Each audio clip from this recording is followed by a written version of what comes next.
امي بطل رخامة عليا يا عم. هي اهم حاجه عندها كوز الحنيه ده. يا عم بس بقى يا عم.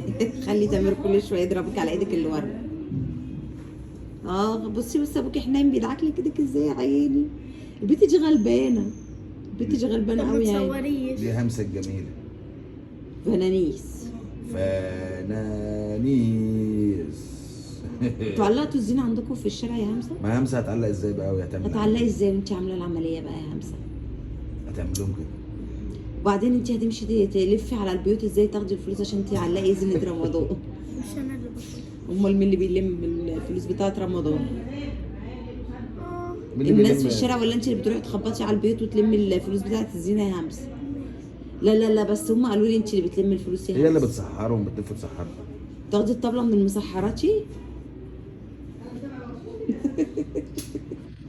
وبيفضل يا ينادي عليك وليه؟ عيني. مش عارفين يركبوا لك المحاليل بتاعتك؟